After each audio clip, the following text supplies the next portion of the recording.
মানে ওনার চপ্পল ক্ষয় হবে আর কিছু হবে না। চপ্পল তো করে না রাজা, দামি দামি জুতো পরে। আমি না হয় জুনিয়র পুত্র, আমি তো ওনার মতো চলতে পারি না। কিন্তু আমার একটা কথা লেগে গেল, সেটা কি আমি বলেছিলাম রাজনীতিতে নো কম্প্রোমাইজ শব্দ মিনিংলেস, মানে অর্থহীন। রাজনীতিতেও কম্প্রোমাইজ করতে হয়, সংসার চালাতে গেলেও কম্প্রোমাইজ করতে হয়, আপোষ করতে হয়। স্বামী স্ত্রীর মধ্যে যখন ঝগড়া হয়, দুইজনে যদি রাগ একসঙ্গে দেখাতে শুরু করে, ওই বাড়ি আর থাকবে না, ওই পরিবার থাকবে না, ফ্যামিলি থাকবে না। স্বামী যদি গরম হয়, স্ত্রীকে একটু নরম হতে হয়। স্ত্রী যখন গরম হয়, স্বামীকে একটু বাইরে গিয়ে চা খেয়ে আসতে হয়। তাহলে পরে সেই সংসার আমাদের দিকে সুখে শান্তিতে থাকতে পারে। মানে কম্প্রোমাইজ করতে হয়। পরিবারেও তো কম্প্রোমাইজ করি, আর রাজনীতি আরো বড় পরিসরে। তো উনি বলেছেন নো কম্প্রোমাইজ। আর একটা কথা কি, লিখিত দিতে হবে।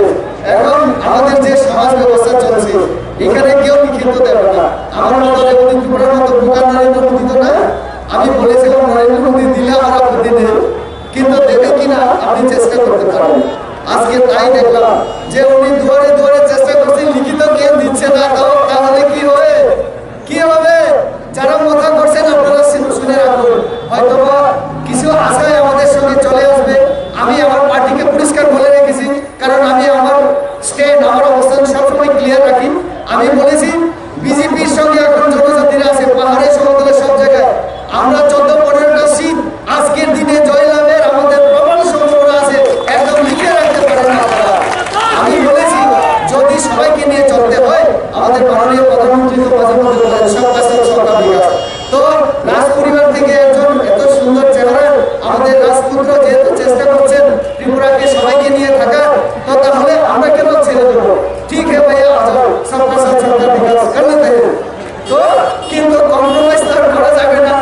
বাঙালিকে তাড়িয়ে দাও, ওই মুসলিমদেরকে তাড়িয়ে দাও। তিনি কি বলেছিলেন প্রথমে? বাঙালিদেরকে তাড়িয়ে দাও, 71-এর আগে যারা ছিল তাড়িয়ে দাও। আর এই ওনার তো গ্রাম ফাটার যারা মানে পিতামহ বা ওনার কি বলবো বাংলা ভাষায় দাদু, ওনারাই তো মহারাজারাই তো জায়গা করে দিয়েছিলেন আমাদের বাঙালি সম্প্রদায় সবাইকে। কাঞ্চনপুরের কতটা কাঞ্চন প্রভা দেবীর নাম অনুসারে কাঞ্চন প্রভা দেবী অনুসারে কাঞ্চনপুর, সেখানে কাঞ্চন প্রভা দেবী কিছু জায়গা জমি দেওয়ার পরে আমাদের বাঙালি সমাজে সেখানে বসবাস করতে শুরু করে, তারপরে কাঞ্চনপুর না হয়। আজকে ওনার নাতি এসে যদি বলে এখান থেকে চলে যাও, তো কি করে হবে? কিন্তু দেখুন গণতন্ত্র এমন একটা শক্তি যে গণতন্ত্রের কাছে ওনাকে হার মানতে বাধ্য হচ্ছে আস্তে আস্তে। আর এখন বলছে, এখন চিনি শাসন বলে না, চিনি হা বললে কি আমিও তিপ্রাসা, অথচ তিপ্রাসাকে নিয়ে এ হা হবে এ মাটি, এবং এখানে আমাদেরই শাসন চলবে। আমি তো মাঝে মধ্যে বলি ভাইয়া আপনাদের বক্তব্য গণতন্ত্রে শুধু আমি বলতে পারি না, আমরা বলতে হয়, ঠিক আছে না? তো উনি তো খালি আমি বলেছিলেন। তো আজকে ওনাকেও বাধ্য হলো যে আমরা বলতে শুনলাম। আমরা বলতে গিয়ে কি করলেন?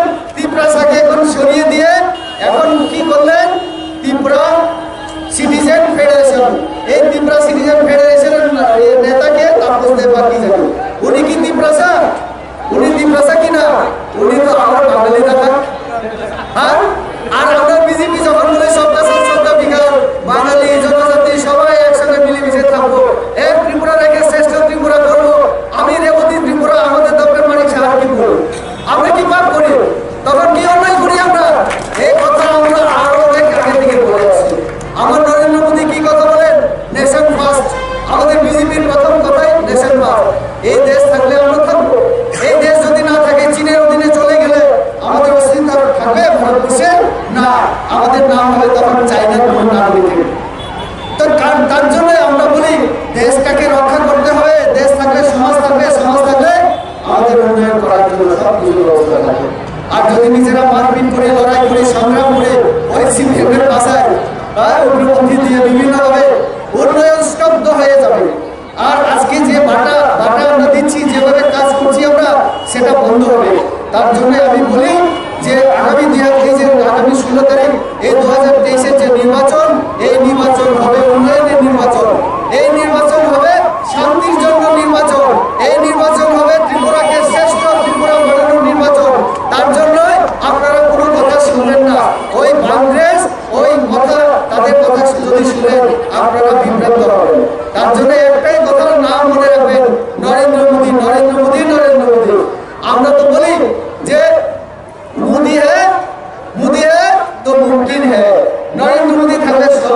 অসম্ভব, হিন্দিতে মুমকিন মানে সম্ভব। নরেন্দ্র মোদী অসম্ভবকে সম্ভব বানান। ওই কাশ্মীরে 370 নং দ্বারা, ওই চাইনা বর্ডারে এখন আমাদের ভারতীয় সৈন্য থেকে এখন চাইনিজরা এখন আর চোখ দেখাতে পারে না, চোখ রাঙিয়ে দেখাতে পারে না।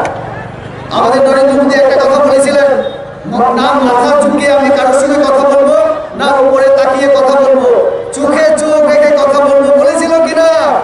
2014 সালে 2019 সালে তিনি মাথা নিচু করেও কথা বলেন না, উপরে দেখেও কথা বলেন না, চোখে চোখ রেখে কথা বলেন। অর্থাৎ সমান। তুমি যেমন দেশ চাইনিজ মানে চায়না, চীন, তুমি যেমন একটা সার্বভৌম স্বাধীন রাষ্ট্র, ভারত স্বাধীন সার্বভৌম রাষ্ট্র। আমার দেশকে রক্ষা করার দায়িত্ব আমার। আমি দেশের প্রধানমন্ত্রী, আমি দেশের সেবক। এই কথা কে বলেছেন? নরেন্দ্র মোদী। আর তার জন্য আজকে দেশ সুরক্ষিত।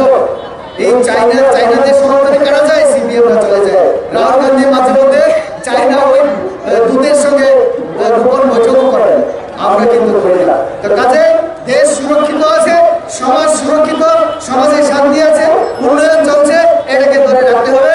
তার জন্য 2023 নির্বাচন আরো আমাদের কাছে গুরুত্বপূর্ণ, মহিলাদের কাছে গুরুত্বপূর্ণ, জনজাতিদের কাছে, সমাজে পিছিয়ে পড়া সবার জন্য গুরুত্বপূর্ণ।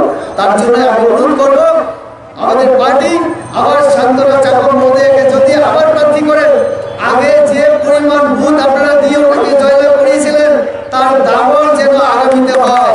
এখন এখান থেকে উনি যেন দ্বিতীয়বার মন্ত্রী হয়ে, উনি যেন আবার দ্বিতীয়বার মন্ত্রী হয়ে আপনাদের সেবা করার সুযোগ পান। এই কথা মনে রাখবেন।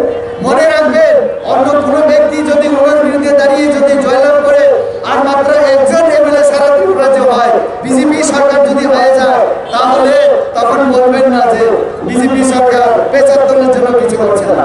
আমি নিজেও আমাদের সাথীরা যখন আমাকে বললেন যে দাদা আমার এখানে একটা অসমাপ্ত কাজ আছে, কোথাও যেন কমিউনিটি হল, আমি সঙ্গে সঙ্গে ডিএমকে বলে আমি কিছু টাকা ব্যবস্থা করেছি। যদি আমার তো ফান্ড কম, আমরা দুজন প্রায় সময় আলোচনা করি, কারণ আমরা সবাই নতুন। শান্তনা চাকর এবং ত্রিপুরা এই প্রথম আপনারা চেনেন যে কেউ এমপি, কেউ মন্ত্রী। এর আগে আমরা কিছুই ছিল না, আমরা তো স্টুডেন্ট ছিলাম, আমি চাকরি করতাম, আর আমাদের শান্তনা কিছুই ছিল না, সাধারণ কাজ করতো, পার্টির কাজ করতো। কিন্তু আপনাদের ভোটের মাধ্যমে আজকে মন্ত্রী।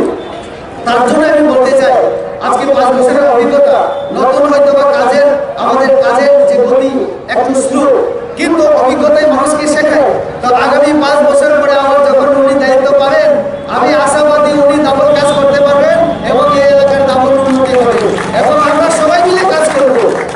এক ব্যক্তির পক্ষে তো সম্ভব না, নরেন্দ্র মোদীর পক্ষে, নরেন্দ্র মোদীর সঙ্গে আজকে দেশ আছে বলে আজকে দেশ কিন্তু অগ্রগতির দিকে চলছে।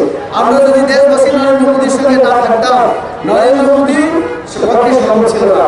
আর তার জন্য বলি, শান্তনা দিদিকে যদি আপনারা আমার মানে সেই সুযোগ দেন, উনিও কাজ করতে পারবেন। তো কাজে এই কথা মাথায় রেখে আপনারা বলবেন। আমি আর আমার বক্তব্য দীর্ঘায়িত করি না। তার জন্য সবাইকে আবারও আমার আন্তরিক ধন্যবাদ এবং নমস্কার জ্ঞাপন করে আমি আমার আলোচনা শেষ করছি। বন্দে মাতরম, ভারত মাতার জয় হোক, বিজেপি জিন্দাবাদ।